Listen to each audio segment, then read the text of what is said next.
you'd like to hear the ocean song again, snap mountain trails that touch the wind, cast your heart down.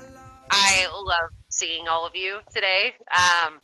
And I have a treat for you. So if John hasn't already informed you, what we're going to start doing with Virtual Photo Walks and me is that every 2 weeks, same time, same place, it's kind of like what comes out of the Cracker Jack box program. So I'm just going to surprise you guys.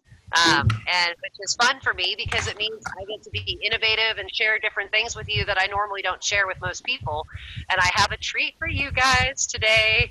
So I'm obviously here at Hearst Castle. I'm in a different place that you've never been before. And what we're going to call this program, John, take notes because this is the theme of the program today. It is the little things that count. That is the theme of our program today. And what we're going to look around at today is instead of looking at the bigger picture, the huge castle, what it was like the 1930s, we're going to go microcosmic. And we're going to start looking at some of the very beautiful, often missed details that make this place so special. And what I'm going to be talking a lot about today is my hero. And the hero of Hearst Castle, and it's this lady right here, Miss Julia Morgan, the licensed female architect, first licensed female architect in California. She happens, by the way, to be standing. Let me see how you guys can see this. She's standing next to Mary Ann, the elephant from the zoo, getting ready to feed Mary Ann the elephant. Julia Morgan, this woman right here is the unsung hero of Hearst Castle. She is the genius that not only built over 12 structures up here, supervising over 250 men, but she is also the woman that had such an attention to detail that you can see her presence everywhere. And that's what we're going to focus on today. And just one quick example. Let me turn this camera around for a second. So whether it be from right here, and the way that these handrails are decorated, I mean, these are just concrete handrails. This is nothing. But yet her detail is there. The cast lion right here. These are all her design. All the way down to the serpentine marble stars that are in the concrete floor. This is all her. And how that woman had time for this, I have no idea. I mean, that's why if I could talk to anybody that was part of this story, the woman, the person I'd want to talk to the most is the woman that built that house and that cottage and also had enough time to hand design this star when she was working on this job as a part-time job. This was her 503rd project, and she completed over 700 in her career. So that means this was part-time for her for 28 years. And so we are going to spend some time talking about what an amazing woman she was. And one of the things that makes her such an amazing woman, by the way, is the worst thing she ever said of working with William Hearst, is that he changed his mind a lot. And what I'm about to show you is a perfect example of that. So it might be kind of hard to tell, but if you guys can notice, you see some like fairly raw concrete right here. This does not, compared to the rest of the house, I'll kind of take you on a little stroll to give you a better perspective of what I'm looking at. This was called the Unfinished Terrace, and it's called that for the exact reason that it's unfinished. He had great intentions for this. This was going to be his grand entrance. And so here, and part of the reason he never got around to finishing it is because every time that woman was almost done with something, or she was done, he would say, no, I'm changing my mind. I want to do something different. Where we're standing right now is on the lower terrace with the first guest cottage in view, the small guest cottage. And before he had this grand idea for this terrace, there had already been a terrace below here that Julia Morgan had completed. And then out of nowhere, he says, no, I want a fancy terrace. And that is this terrace now that was never complete. Just giving you guys a little bit of a perspective of where we are. And that he covered it up with this terrace. So what we're doing is we are going behind the scenes of Hearst Castle, where nobody dares to go virtually. I've never taken anybody here yet. We are going underneath this concrete to what is known as the hidden terrace. The terrace that was literally just covered up with concrete. All of her hard work, probably had worked on that terrace for at least a year. And he decided he wanted something bigger and better, so she just covered it up with concrete. And we're gonna go take a look at it. Hidden terrace, here we come. So above is what we were just on, and we are going below. So this was the terrace that the guest cottage originally had before William Hearst decided he wanted a grand, big terrace that he never got around to finishing. And it's just, it almost feels like you're in a movie set. It doesn't feel real. But these are the original stairs, and these would have been the stairs that perhaps Winston Churchill climbed, because this is 1920s. This is when this terrace was used, and then sometime in the mid-1930s, he decides he wants a different terrace. But you can see where they literally, it's like a stairway to heaven. It goes nowhere, just goes up. And what I'm showing you right now too, part of the reason that I'm here is not just to show you something very cool, but we have another special treat later on this tour that I'm not going to tell you guys about. I'm keeping it a surprise. And what I'm showing you right here is going to make more sense later. But what do you do when you have a house that's almost 100 years old with pieces that are almost 100 years old? What do you do when they break? And the answer is you make a new one. And so this is, for example, this is a mold of some of the decorations that are up here. And that mold was made so that if this piece ever breaks, we have a mold that allows us to make a new one. This is the original. That's what the mold would have been made from.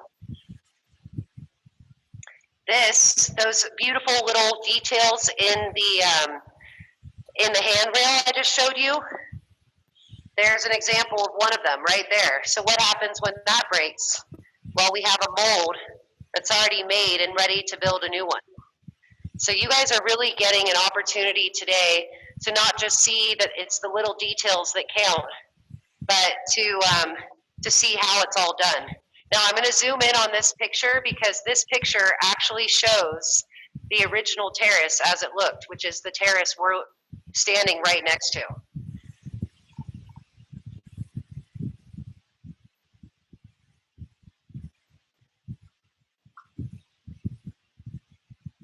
So is that door now covered up? No, I'll go back up there because that's where I'm going to walk next, so I'll show you that door. So no, that door's still there, but this right there is not. This is what we're looking at. This is covered with concrete. And actually that one white marble statue right there is at a completely different location. I could even go show you where that marble statue is right now. Okay. So let's look at this. So you can see how we kind of have it laid out for you. This is the original tile. We're going to go see where those original tiles are laid in the terrace. Julia Morgan hand designed every single ceramic tile in the gardens. And again, going back to the fact that that woman was working on a part-time job here and she was busy building roads and aqueducts and other kind of more important things here, she actually took time out to individually hand design all of these kind of almost mystical, magical, fun little tiles like this one with the dragon. So we have a man that works here named Dave Wilson, and you're going to meet Dave Wilson later. Dave Wilson's job is literally to take these ceramic tiles, make a mold out of them. Let me just zoom in on that.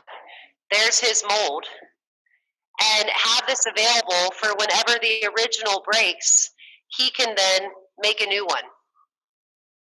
And so not only is he having to make these new tiles in his studio in the back of the castle, but he's also having to get the glaze just right too.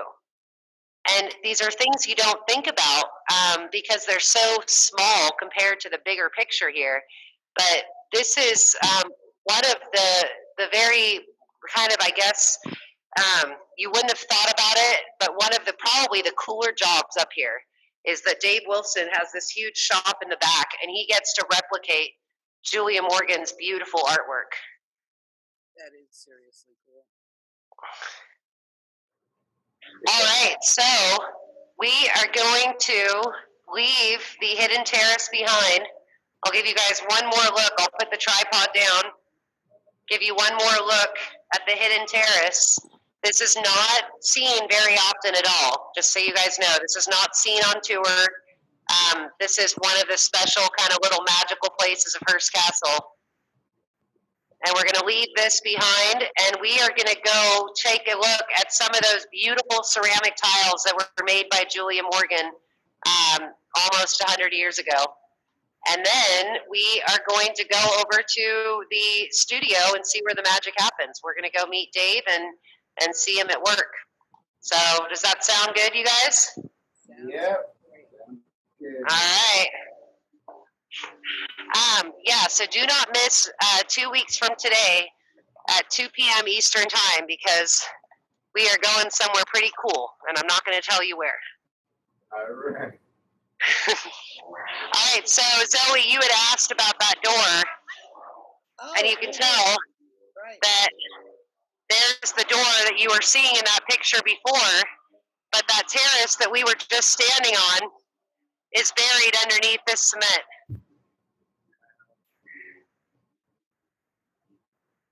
It's pretty interesting stuff. By the way, here's a perfect example of how he has art everywhere. You've got a couple of cannons, storage jars, art up here anywhere from 200 to 500 years old, just sits out on the terrace. Erin, can we? I'd get in a lot of trouble if I fired the cannon. All right, let's make our way up. Just a little bit of gunpowder. Just a wee bit. So now, you know what I'd love for you guys to do, since you kind of know the theme of our program today, as I'm walking you through the gardens, almost like a scavenger hunt, I want you to start noticing these details that you might not have noticed before. And like a couple of hints is right as we make our way up, you're going to see 2 lions flanking the stairwell. So you would assume, yes, these are pieces of art, but we've got to have copies of these, because if we don't have a mold of this, and let's say we were hit by a major earthquake and one of these breaks, then, oh, good, Michael. I'm glad to hear that. If one of these breaks, then what do? Right? So we have to, I want you to literally think that you're on a scavenger hunt and start searching for the details, these little details that Julia Morgan focused on. Even though she's busy building a 68,500 square foot home, she can still pay attention to these little things. All right, we're going up.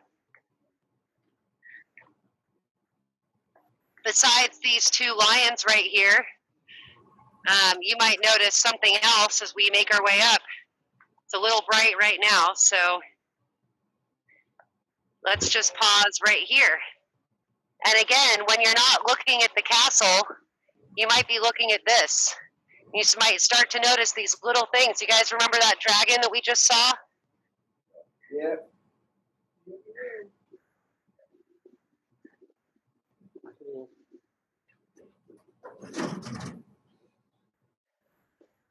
Or what about this?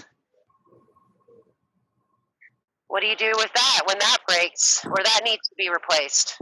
You have to make a new one. And somebody's job is to make that new one. One of the things that, there's a couple of things here that make this such an incredibly rewarding job for me. One is getting to talk to people like you and share this place. 2 is getting to experience these views on a daily basis. I mean, you do not feel caged up at all when you're looking out at a landscape like that. But 3 is when I'm paying attention, I'm alert.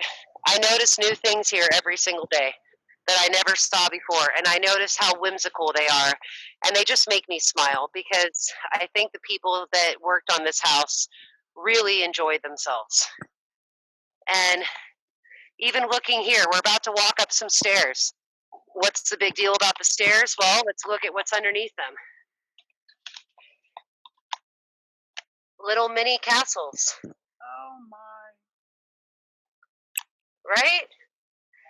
I mean, these are things you just don't notice, and they go all the way up underneath every single stair. Or you start to look up at the guest cottage, and we already know it's a beautiful guest cottage, but then you look underneath the cottage, and you see more of her ceramic design tiles. Those dragons that we just looked at in the ground are also underneath the roof. And then there's these little baby cherubs, these little cupids that she would have hand designed herself. And I know it might be a little hard to make out. Actually, it's not. So we can look at it like this. Do you guys see? You might be able to notice how all of the little baby cherubs underneath the roof here have their heads down. It's like they're sleeping. Yeah. But the ones here that are in the sun, they have their heads up, looking out. Thank you.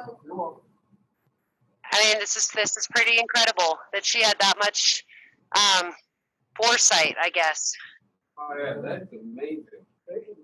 Because I'm saying that she's designing these cherubs and that she's designing lampposts and she's designing concrete lions. But for me, it was hard for me to wrap my head around that concept until I started to look at some of her drawings. And so I have some of Julia Morgan's drawings here. And what I'm going to show you is where she would start with an idea. So this is the design of a tile that actually is found right up above the teakwood cornice. There is where this tile is. Kind of almost looks a little spooky, but it's so whimsical. I mean, the fact that you're thinking this is a 50-year-old woman that's drawing these mythical-like creatures, she must have had so much fun with this.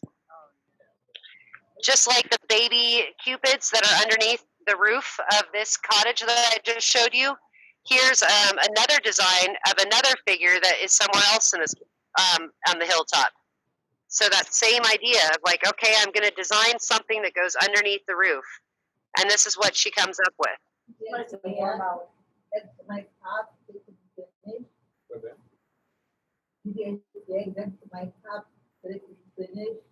Over there. It is, yeah. Check out this one, you guys. This is probably one of my favorite drawings. Does this look like something that a 52-year-old woman working part-time would be drawing and making a tile out of? I mean, doesn't it look like that kid on that boat is having a lot of fun?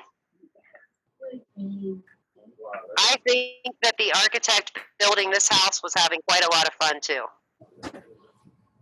So these are just a few designs of some of the things that she was doing here. I'll show you one more that I find very pretty. June, I have a feeling you're going to like this one. Yeah.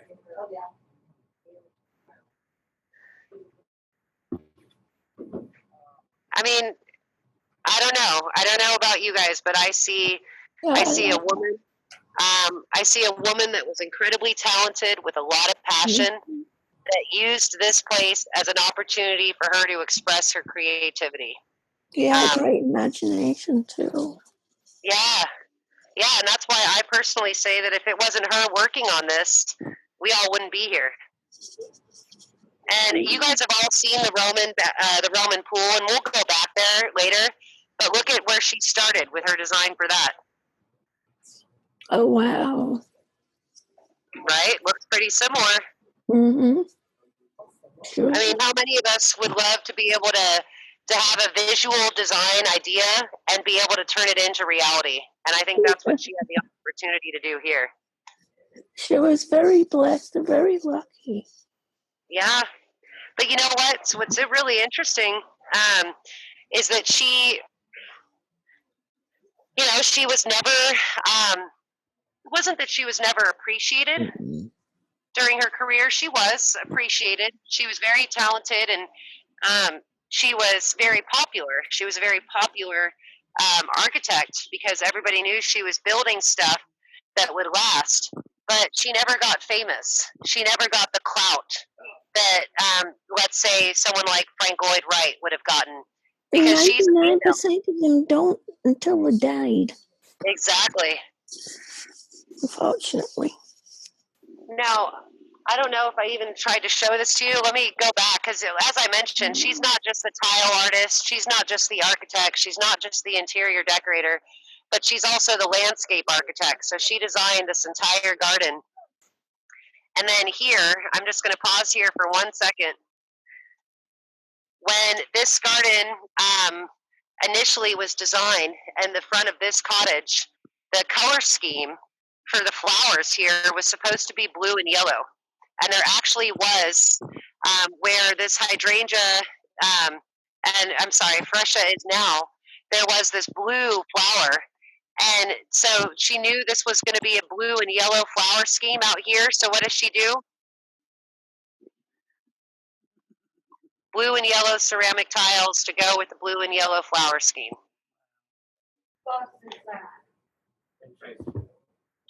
So I think you guys get the picture. There is little special touches like this everywhere that really make this place pretty incredible. And I know it's hard to make out. You know what? Just for interest's sake, actually, we're going to try something. Are you guys willing to try something with me? I'm going to try to use that zoom lens right now. Probably shouldn't be testing this during a program, but we're going to try that zoom lens and see how close we can see the bell tower.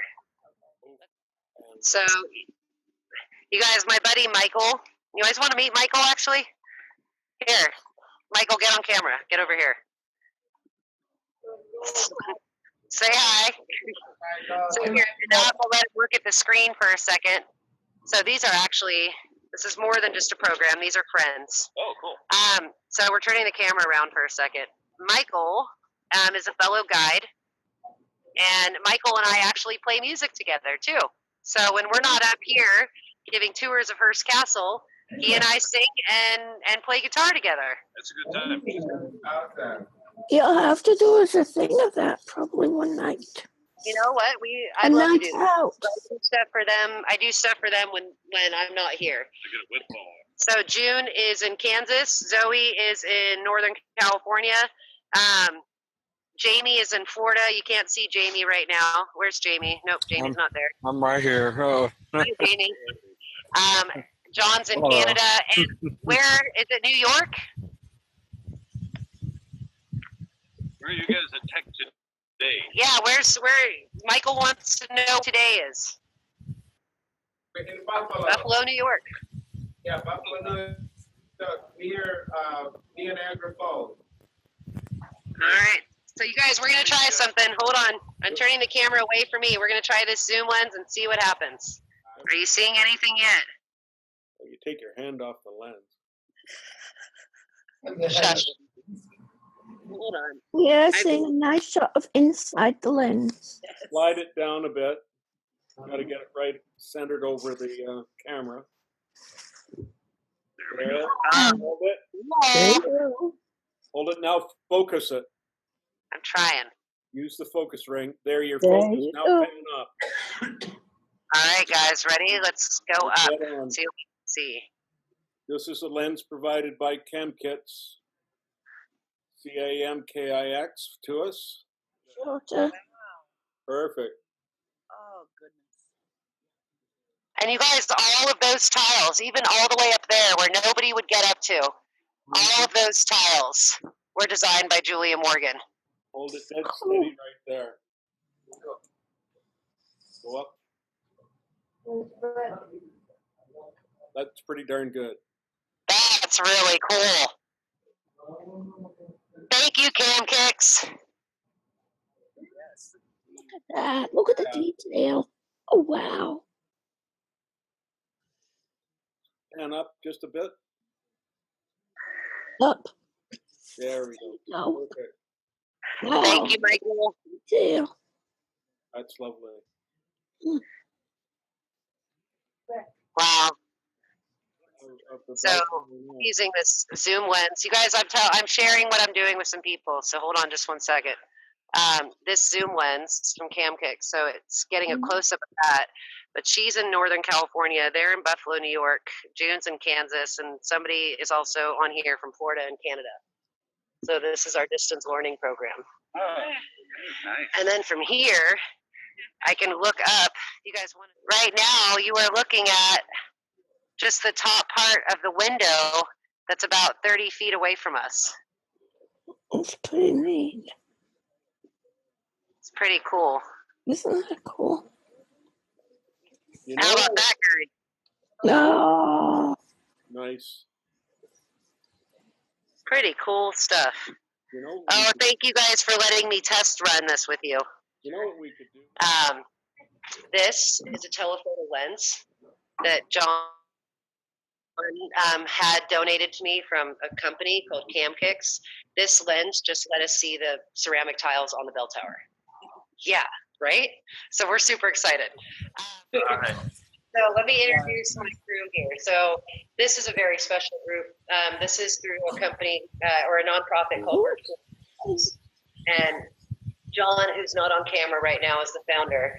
But Zoe's in Northern California, June's in Kansas. This is a community in Buffalo, New York. A guy named Jamie is in Florida. You can't see him. But basically, this provides programming to people that are isolated at home due to disability or illness. So everyone can tune in and we get to do this awesome little program. All right, well, it's nice to see you, Buffalo, New York. I hope I see you in 2 weeks because you're going to see something really cool and I'm not going to tell you what it is. Thank you so much. All right, we're turning the camera around so that Dave can just show some cool stuff. So I just kind of gave him a little bit of a background about what you do and I talked about how you've got a really cool job. Detailing the master. Maybe that's the other theme of this program. I thought we started with it's the little things that count. So that kind of goes along with that theme. Let's say hi to Mr. Lyon real quick. I used to cast those in clay from plaster molds. I used to cast stuff like that, right from teeny tiny stuff to things bigger than that. Was that you poured in? It was a... Yes, I used slip. Yeah. And again, this is experimenting, but they let me do that. This is a line that's poured with no sand.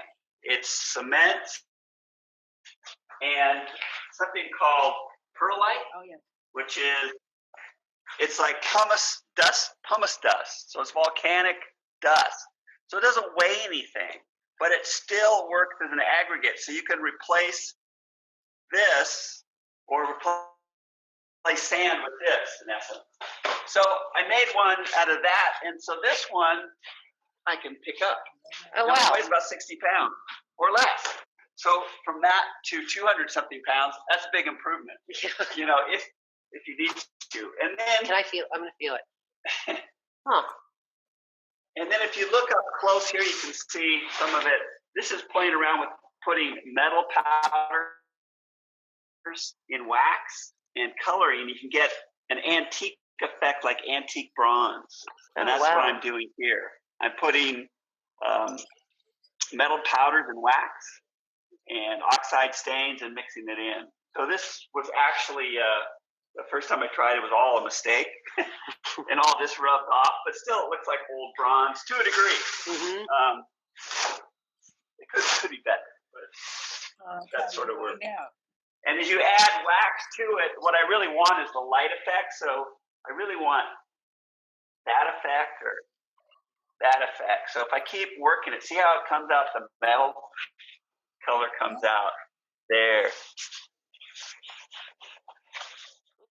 If you see this here, if I get more wax on it, you start to see the metal effect, the green, kind of like patinaed bronze. Very cool. Yeah. Okay, let's go over to the. Yeah. Hold on. We're just speechless. Well, We actually had a question earlier, and I didn't answer it because I didn't know the answer, which is when you are making the glazes for the ceramic tiles, how are you figuring out what the right color is? Like, are you using, she was asked, are you using the old glaze that California Faience Company used 85, 95 years ago, or are you figuring it out yourself, and how are you doing it? That's a complicated question. Number one, no. I'll try. The old tiles were low-fired and leaded glazes, and in that time, in that era, the real alchemists, the glaze makers, those were protected. Those formulas were in safes. That was, each ceramic shop had its glazes. They were not shared. So that was a long process to make those glazes. No, I couldn't, even if I had those formulas, I wouldn't have those materials. And I'm firing over 1,000 degrees. Not 1,000 degrees, but I'm firing much hotter. So very different. Those glazes wouldn't. There's low fire glazes and high fire glazes. So they don't go together. I buy commercial glazes for some tiles, and then I had custom glazes made by Laguna Clay, which is a clay company, ceramic company. And then I have made some of my own glazes, just turquoise, because I couldn't get a high fire turquoise. And I used stains, which is a shortcut, with a clear glaze to achieve it. In fact, I'll show you, that's exactly what I'm working on right now. Really? There's another turquoise. Yeah. All right, we're following. And guess what, you guys? Turquoise is my favorite color. So Erin's happy. Molds like this that I make from plaster. And each mold I make a polyurethane master for that, because these are plaster of Paris. And since I'm putting clay inside these and then pressing them, sometimes they break. And so to make another one, I have this. This and you have a bigger for the clay body you're using and the temperature you fire it at. So I use a 5 clay body that shrinks 10% at about 2,100 degrees. So I have to figure this stuff in when I'm making the mold, so I know it'll shrink down to the right size. That's one of the problems.